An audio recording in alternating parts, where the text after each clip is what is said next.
예, 오늘 우리가 읽었던 본문 말씀들 가지고 참 여러 가지로 생각을 좀 묵상을 하고 해봤는데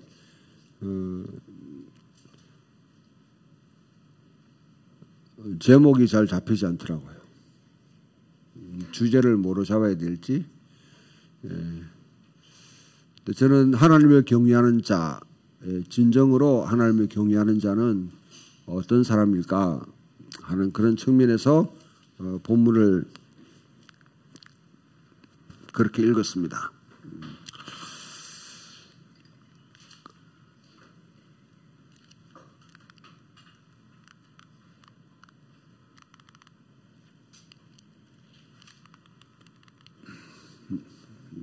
이게 배터리가 없는가 봐요.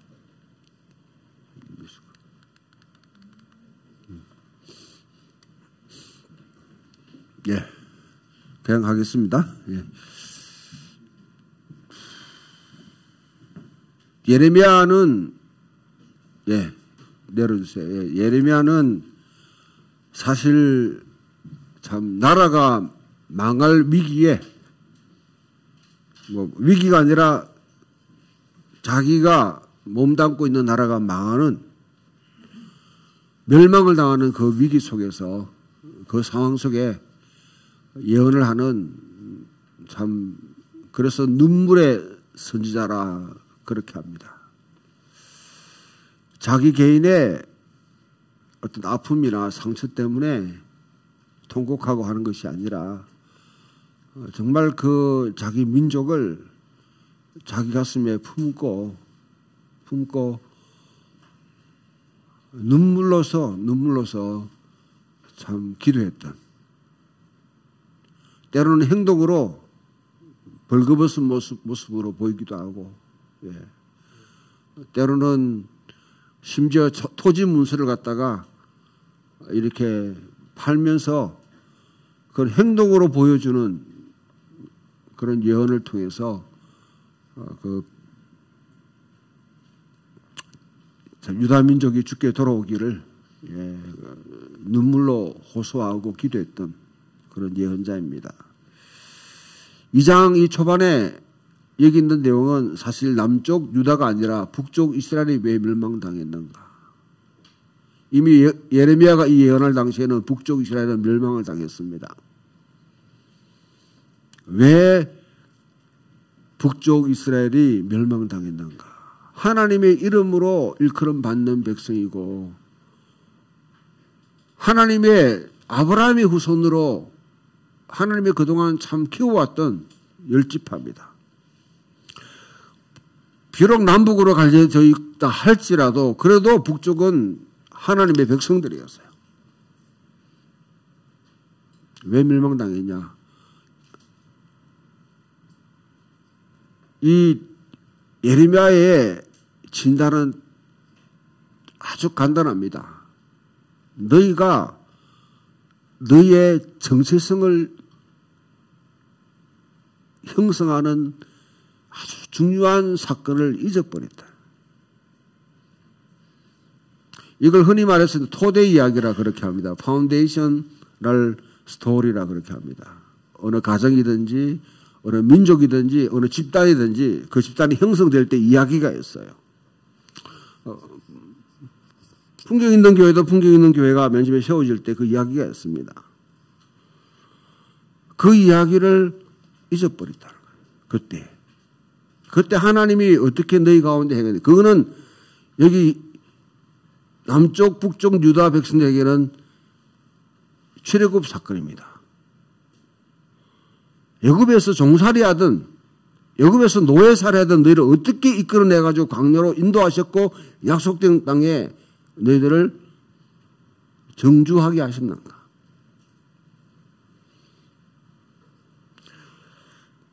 그걸 잊어버리니까 약속한 땅에 가서 정말 행복하고 축복된 삶을 누려야 되는데 하나님 보시기에는 역겨운 삶을 산다는 그 땅을 황폐하게 만들어버렸다. 하나님은 땅을 황폐하게 만드는 자를 반드시 황폐하게 만들어버립니다. 그 달리오법입니다.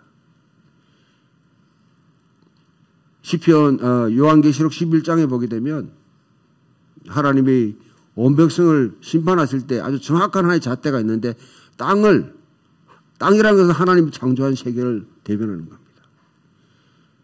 자연을 오염시키고 또 그 땅을 뭐 고대 사회에 자연의 오염이 있겠습니까? 농사를 짓는 그 사회에 토지를 갖다가 축축하고 가난한 자를 억압하고 했던 그런 자들은 반드시 하나님은 심판하신다 했습니다. 여러분, 저 다시 말하지만은 부동산으로 불로소득을 얻으려고 절대로 하지 마십시오. 그건 하나님을 대적하는 행위입니다. 그와 같은 일이 빈번했는데 여기에 보면 어떻게 너희 주변에 있는 나라를 돌아봐라. 어느 나라가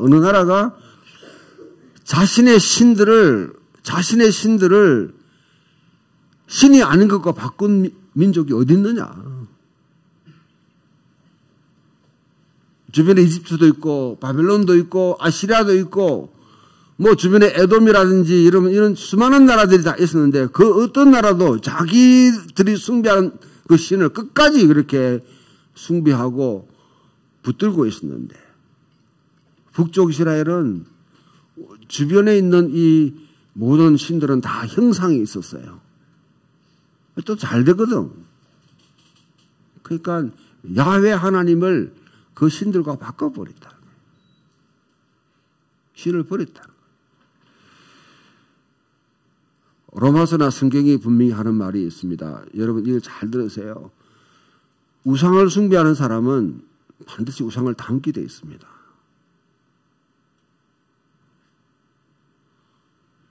우상을 숭배하면 우상이 자기를 형성하게 되었습니다. 돈이나 명예라든지 아니면 여러분 자기 자신의 뭐 행복 이런 것들이 좋은 것이지만은 잘못된 가치에 형성되어 있으면 그것이 자기를 형성하게 되었습니다. 그걸 하나님과 바꿔버리죠. 가장 불행한 것은 우리가 예배 드릴 때에 야훼 하나님, 여호와 하나님 이렇게 하면서도 사실은 바알을 숭배할 수 있습니다. 바알을 숭배합니다. 거기에 정말 민감하게 내 감각이 상실되지 않도록 시편 말씀에 보게 되면 하나님이 그들의 완악한 대로 내버려 두었다. 오늘 우리 읽었던 시편 81부터 비슷한 이야기를 하는데 하나님이 율법을 주셨습니다. 이끌어냈습니다. 그래도 자기들은 마음대로 행하는 것 그대로 임의대로 내버려 두었다는 거죠. 하나님은요 일일이 간섭하면서 마치 여러분 뭐 조금 빗나가면 빗나갔다 그렇게 하지 않습니다. 나중에 결국 그 백성을 흩어버리는 거죠. 난민으로 만들어버립니다.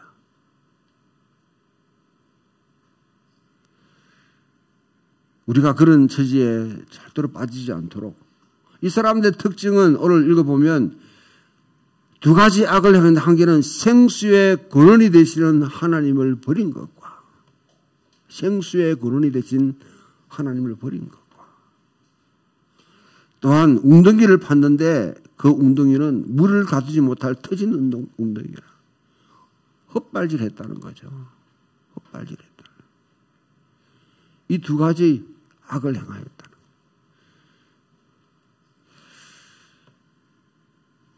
오늘 우리가 그 다음에 그러면 우리가 어떻게 해서 이와 같이 하나님 앞에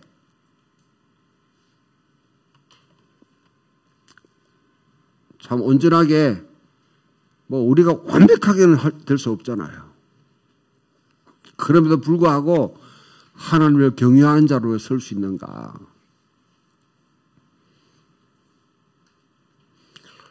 시락서라는 이 글은 사실 우리 정경에는 포함되어 있지 않습니다. 우리가 읽는 이제 뭐 가톨릭이라든지 다른 곳에서는 이제 정극에 준하는 것으로 그렇게 예배 시간을 읽는데요. 이와 똑같은 게 시편 잠언 24장에도 여기는 잠언 24장도 같이 나와 있는 게 뭐냐, 오만하지 말라는 거죠. 오만한 것은 하나님 앞에 자기를 꼿꼿이 내세우는 행위입니다. 여기 예배드리러 오시는 분 여러분들 사람 만나러 오신 거 아니죠? 사람 보러 오신 거 아니죠? 하나님을 예배하고 보좌에 앉으신 예수 그리스도를 통해서 내가 통치받는 그 일을 위해서 내가 왔다. 예배 자리에 왔다 하면 하나님 앞에 정직하게 내가 정말 하나님을 경외하는 사람인가? 경외한다는 말은 동전의 양면에서는 두 가지 의미를 가지고 있어요. 한 개는 하나님을 두려워한다. 그 앞에 나가기에 두려워하는 마음. 우리 성경에 보게 되면 천사를 만났는데 내가 오라는 죽게 되었도다. 내가 하나님을 배웠으며 내 부정한 사람. 이사야가 부정한 입술로 하나님을 영광을 뵙고 내가 죽게 되었구나 하는 그와 같은 심정이 우리에게 필요한 거죠. 그런 두려운 마음이 없이 하나님께 막 나가는 것은 하나님을 제대로 이해하지 못합니다. 또 두려워한다는 그 마음은 무겁게 여긴다는 무겁게 여긴다는 거죠. 다른 한편으로는 하나님을 공경한다. 존중한다. 존중하는 마음과 사랑하는 마음과 두렵고 떨리는 마음이 같이 교차되는 것이 바로 이 경외한다는 말입니다. 네, 시편이나 잠언에서 계속 경고하는 말씀이 뭐냐면 절대 오만하게 가지 마라.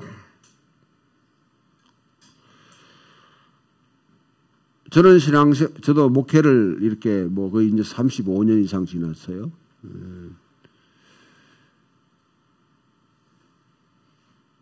저 자신도 항상 그럴 수 있다는 참 두려움 속에 늘 살아가는데요. 하나님의 말씀이 그냥 근성으로 들릴까 들어와요. 근성으로 들릴까. 하나님 말씀을 들었는데 내 뼛속까지 파고들면서 내 생각을 갖다 드러내지 않는 그 채로 그냥 읽어나가면 내게 뭔가 잘못된 겁니다. 사실 여러분 성경은요 설교가 필요가 없습니다. 하나님 말씀이 선포되고 그 말씀을 내가 꼭 씹으면서 하나님 말씀은 살았고 운동력이 있어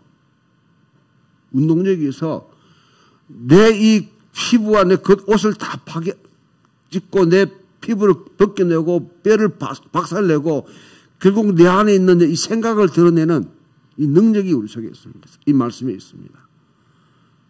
이 말씀에 살아있음을 내가 그 감각에 살아있지 않다면 사실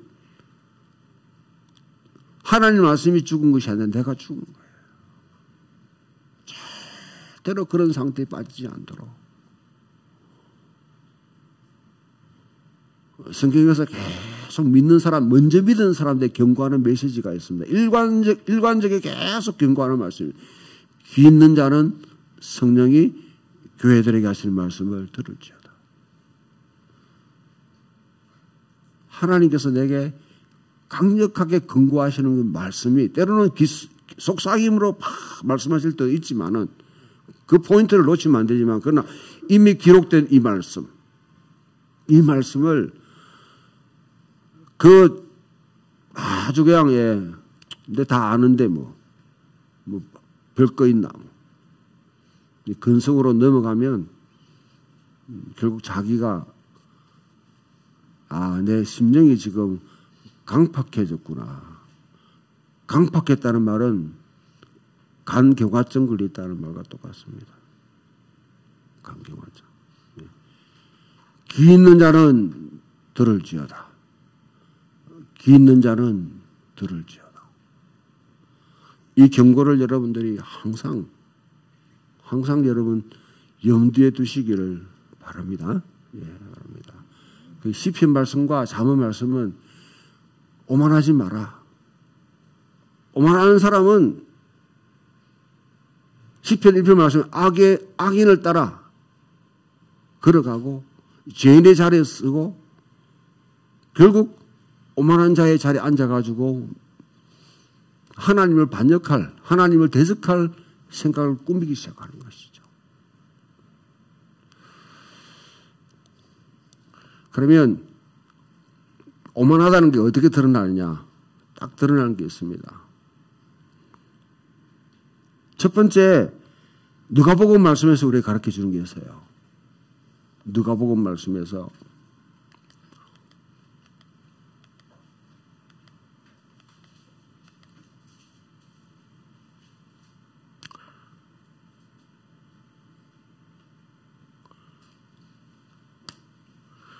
여기 지금 이게 지중해 사회에서 밥 먹는 버릇입니다. 이게 공자가 봤으면 이놈 이렇게 했을 텐데 그 사회는 그냥 앉아서 이렇게 먹는 게 아니라요. 저렇게 리클라인이라고 그렇게 하죠. 리클라인 기대어서 이렇게 먹습니다. 여러분 레오나르도 다빈치가 그랬던 최후의 만찬 그림은 그 미술적으로는 정말 탁월한 그림입니다. 그러나 잘못된 그림이죠. 예수님과 그 당시에 제사장은 절들이 앉아가지고 식사를 하지 않았습니다. 저렇게 누구 기울어서. 여러분 영화 벤허를 보면 저렇게 식사해요. 벤허를 보면. 예. 자, 여러분 이 자리 가운데 누가 제일 상석이겠습니까? 예? 목사님 말고 목사님 없었죠. 저기에 누가 상석이겠습니까? 저 그림에서.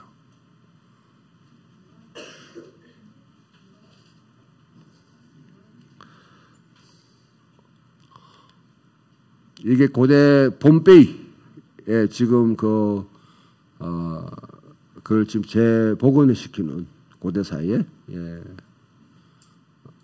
폼페이는 AD 79년에 이제 화산으로 멸망당한 도시죠. 예. 이게 여러분 가장 안의 자리가 뭐냐면 저기 초록색으로 되어 있는 중간에 있는. 예. 그 다음에 파란색, 그 다음에 검은색. 이렇게. 이게 표준입니다. 스탠다드입니다. 9명이 식사하는 거예요. 자, 이걸 염두에 두고 오늘 읽었던 본문 말씀 보면 누가 너희가 자리에 앉거든 내가 이 자리에 채워 높지 해가지고 저 자리에 그냥 기대가 있으면 자기보다 더 높은 사람이 오게 되면 우리말로만 하면 쪽팔리잖아요. 성경적인 언어로는 수치스럽다. 수치를 당한다. 왜냐하면 그 사회는요, 이거는 honor and shame, 명예라는 걸 가장 지고의 사회적인 가치로 여기는 사회입니다. 돈이나 권력이나 이거보다 더 중요하게 여기는 것은 명예입니다. 명예. 예. 이걸 여러분 이해하려면 여러 가지 영화들 가운데 뭐 대부 아니면 아라비아의 노렌스라든지 뭐 이런 이제 그 영화에서 잘 보여주고 있는 장면 가치인데요. 명예를 추구하는데 목숨보다 중요하게 생각합니다. 매일매일 만나게 되면 가령 이 자리에 우리가 모이잖아요. 이렇게 예배가 아닌 이 자리에 모이면 이 중에 누가 최고야? 이 중에 누가 제일 이거야? 여기에 여러분 제가 뭐 담임 목사이기 때문에 제가 높다. 그거는 그냥 공인된 것이고요. 그러나 거기에 대해서 뭐냐면 계속 도전하게 되었습니다. 대중이 인정하는 이거 누구냐. 그걸 갖다가 측정하는데 아주 그냥 막 에고니스틱이라는 단어가 있는데 아주 민감하게 눈짓을 주면서 다 신호를 보내요. 그 말 한마디 그런 것도 그걸 갖다가 자기를 높이기 위해서 계속 실험하고 그렇게 합니다. 그 사회에서 주님께서 무릇 높아지려고 하는 자는 낮아진다. 주님은 이 땅에 오셔서 종의 모습으로 사셨다. 낮아지는 자는 높아지겠다. 높아지려고 하는 사람은 낮아지고 낮아지려고 하는 사람은 높아진다. 이게 하나님이 예수님이 말씀하시는 중요한 가치입니다. 가치. 이 모든 사회가 신분 상승을 위해서 추구하는데 그렇다고 여러분 공부 안 하고 뭐 하라는 말 아니에요. 요즘 우리나라 검사 사회잖아요. 검사 사회. 자, 내가 어느 정도 여러분 학식이나 아니면 권력을 어느 정도 사회적 지위를 이렇게 높은 위치에 있다면 이걸 올라가기 위해서는 결국 힘을 들여야 됩니다. 올리기 위해서는. 자기 힘이 아니라 자기 힘도 남의 힘을 빼앗아 올라가려고 하는 거죠. 남을 짓밟고 올라가야 됩니다. 그런데 사회적 신분이 있는 사람이 이와 같이 뚝 떨어지면요. 자기를 낮추게 되면 이거는 엄청난 뭐냐면 힘이 있겠죠. 힘이 있죠. 저는 하나님이 우리에게 사용하기를 원하는 힘이 바로 그 힘이라 생각해요. 높이 있으나 자기 스스로 높임을 유지하기 위해서 더 높아지기 위해서 하는 거예요. 그 높음을 내가 내려놓게 되면 그는 뭔가 전복적인 힘을 가질 수 있는 거예요. 사회에. 편견이나 사회의 관습을 깨뜨릴 수 있는 힘이 있습니다. 근데 그 당시 많은 사람들이 그것을 쭉 따라가는데 너는 절대로 하지 마라. 두 번째, 식사를 초대하려고 하거든. 다시 너를 초대할 수 있는 사람을 초대하지 마라.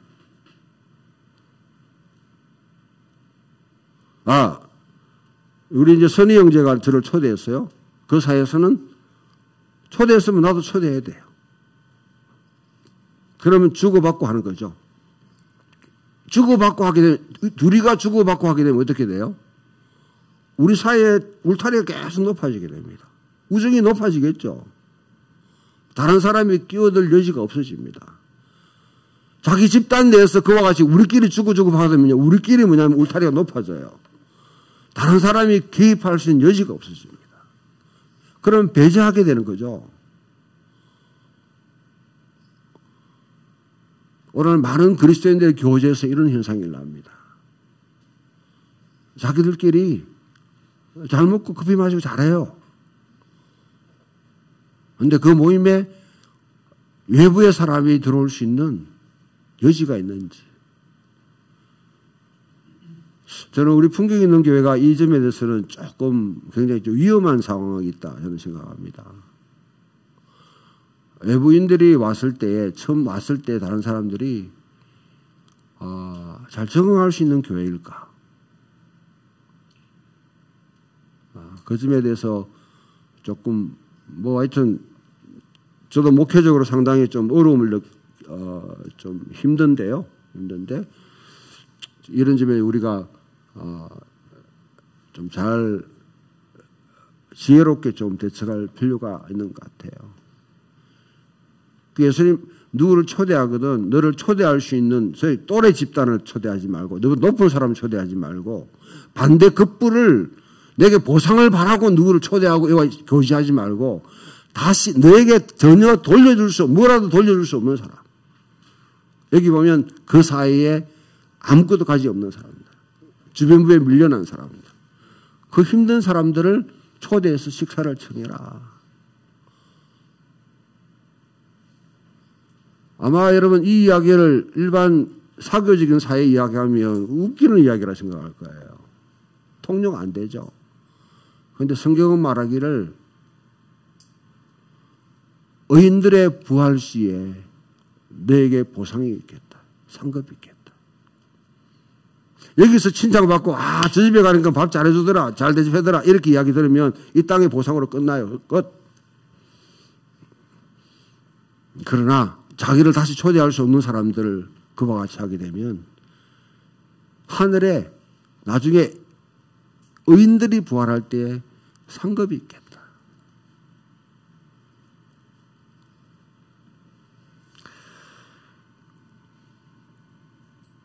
히브리서는 우리에게 두 가지를 이야기합니다. 그러면 진짜 경건한 사람이 어떤 사람이냐. 히브리서가 말하는 믿음은요, 여러분 보통 바울이 말하는 믿음과는 좀 차원이 다릅니다. 우리가 생각하는 믿음하고 다릅니다. 히브리서가 말하는 믿음은요, 세상이 감당할 수 없는 믿음입니다. 히브리서 기자는 우리에게 이렇게 해요. 만약에 세상 사람들이 너희를 감당할 수 있다면 너희 믿음이 좀 뭔가 문제가 있다. 그런데 살아가면서 세상 사람들이 나를 감당하지 못한다면 너 좀 제대로 믿는 거다. 이렇게가 사회생활 하겠어요?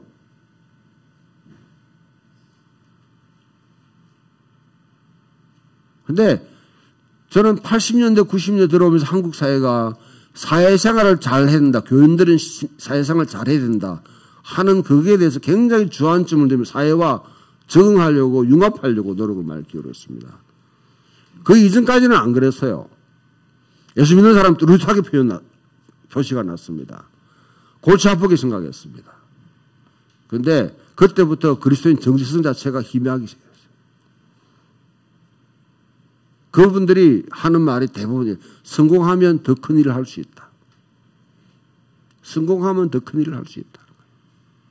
그런데 지금 그 이후로 한 30년 지나고 난 뒤에 그 말이 잘못됐다는 것이 지금 증명되고 있는 것이 한국교회의 현상입니다. 이 사회에 전혀 변혁의 힘을 갖다 발하지 못하고 오히려 교회가 걱정거리가 되는 상황, 그리스도인들이 걱정거리가 되는 상황이 됐다. 그거는 우리의 정체성을 너무 쉽게 포기했기 때문에 그렇습니다.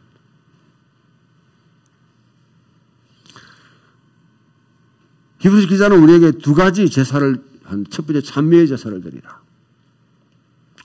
저도 이게 경상도 남자이기 때문에 잘 쉽지는 않는데요. 바울이 이 자리에 와서 우리 예배 드리는 거 보게 되면 이상하게 생각할 거예요.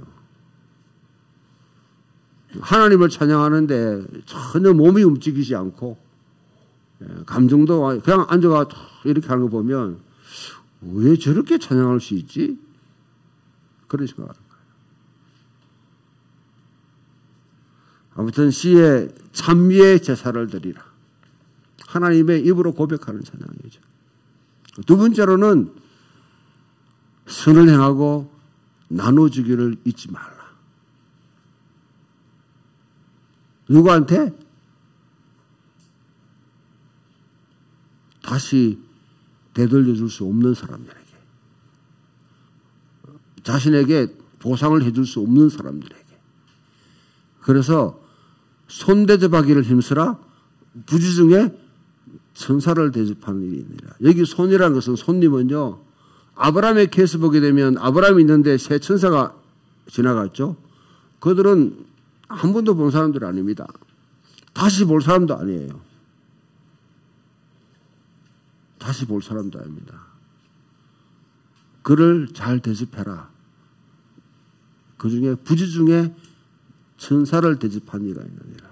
그와 같이 너 삶을 통해서 선한 일을 여러분 선한 일 해놓고 뭐 사진 찍고 그러면 안 됩니다. 그거는 다 그 위선이에요. 위선입니다.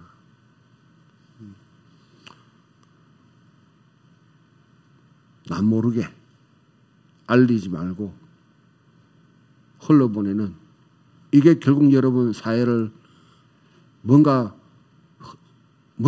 흠집을 내고 뒤흔들고 뭔가 이를 바꿀 수 있는 힘이 될 수 있습니다.